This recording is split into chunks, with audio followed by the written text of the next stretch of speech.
প্রায় মাস দেড়েক পর আমি 1.5 মাস আগে এই পুঁই শাকের বিচি দেখুন। লাগিয়েছিলাম। আমার পুঁই শাকের গাছগুলি কত সুন্দর হয়েছে।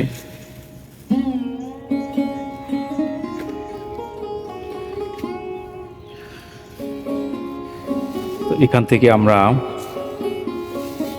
পুঁই শাক খেতে পারবো। অলরেডি খাওয়া স্টার্ট করে দিব। আশা করতেছি প্রায় 6 মাস এখান থেকে আমরা পুঁই শাক খেতে পারবো। এই যেদিকে উপরেও কিছু গাছ লাগিয়েছি, দেখুন এক একটা গাছ, এক একটা পাতা কত তরতাজা, কত বড় হয়েছে এক একটা পাতা দেখুন। তো প্রতি সপ্তাহে 2 দিন 3 দিন এখান থেকে আমরা পুঁই শাক খেতে পারবো। আমাদের পরিবারের চাহিদা এখান থেকেই মিটে যাবে। এই কয়েকটা গাছ থেকে দেখুন, 1টা 2টা 3টা 4টা 5টা 6টা 7টা 8টা 9টা 10টা 11টা 12টা, এইখানে আবার আছে কিছু। সব মিলিয়ে আমাদের আর পুঁই শাক হয়তো কিনতে হবে না, মাস 6 আমরা এখান থেকে খেতে পারবো। প্রতি 2 দিন 3 দিন পর পর এখান থেকে কাটতে পারবো। তো 2 দিন 3 দিন পর পর কীভাবে কাটবো, অনেকে হয়তো বলতে পারেন যে এত দ্রুত কি বাড়ে বড় হয়? না, আসলে এত দ্রুত পুঁই শাক বড় হবে না।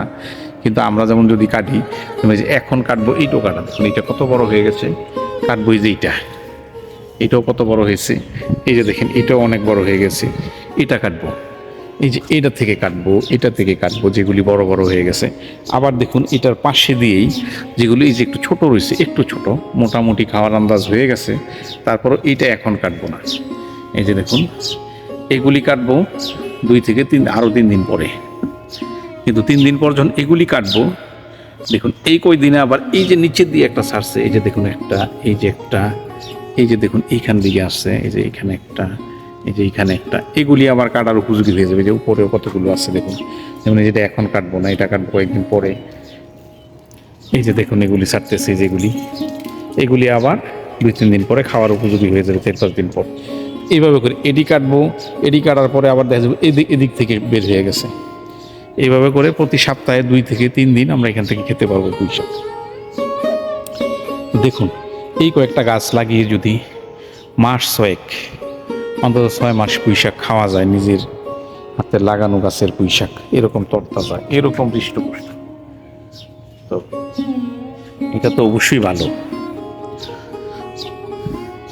তেমন কোনো পরিচর্যা নেই, যে একবার লাগিয়ে দিয়েছি। মাটি কীভাবে প্রস্তুত করেছি তো আগে একটা ভিডিওতে আপনাদেরকে দেখিয়েছি। এভাবে করে লাগিয়ে দিয়েছি, এখন খালি শুধু কাটবো আর খাবো, কাটবো আর খাবো। পুঁই শাক অনেকভাবেই খাওয়া যায়। যেমন আমরা হয়তো অনেকেই জানি পুঁই শাক মানে শাক, শাক রান্না করে খাবে। এটা মাছ দিয়ে ঝোল পাক করেও খাওয়া যায়। আবার সেদিন আমার পাড়ার এক বড় ভাই বললেন পুঁই শাক দিয়ে নাকি মসুর ডাল দিয়ে খুবই টেস্ট। তো আমি ওনার কথা শুনে এসে দেখুন এখান থেকে আমি আগেও কিছু পুঁই শাক কেটেছি, যেমন এই যে এখান থেকে কেটেছি, এই যে এইখান থেকে কেটেছি, এই যে এইখান থেকে কেটেছি, এই যে এইখান থেকে কেটেছি, এগুলো কেটে ডাউল দিয়া পাক করে খেয়েছি। আসলেই টেস্ট। মসুর ডাল দিয়ে যে পুঁই শাক খাওয়া যায় এটা জানতাম না, কিন্তু সেদিন খাওয়ার পর দেখি আসলেই টেস্ট। আপনারা ইচ্ছা করলে ট্রাই করে দেখতে পারেন। তো আমি আজকে এখান থেকে কিছু পুঁই শাক কাটবো, কাটতে শুরু করলাম। ও কি টাটকা শাক!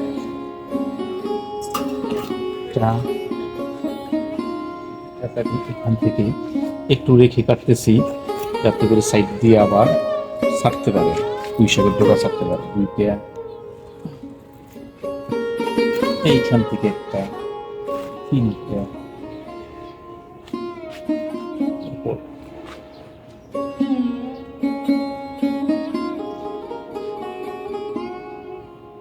এইখান থেকে কেটে চারটে,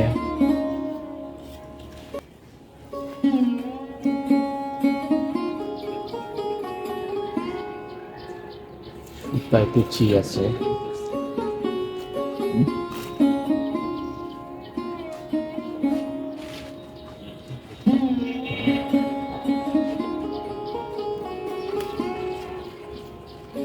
মাছটা দেখুন মোটামুটি একটা শাক খাওয়ার উপযুক্ত হয়ে গেছে।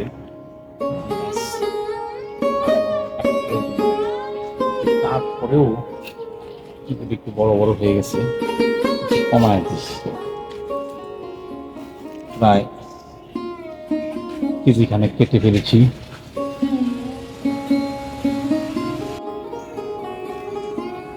সাদা কালারের পুঁই শাক কত সুন্দর হয়েছে।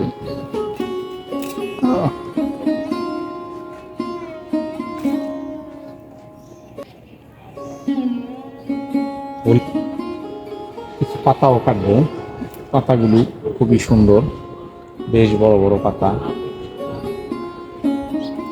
এখান থেকে কিছু পাতা আমরা কেটে দিই। দেখুন এক এক পাতা, ও কি সাইজ হয়েছে পাতা, মাশাআল্লাহ মাশাআল্লাহ।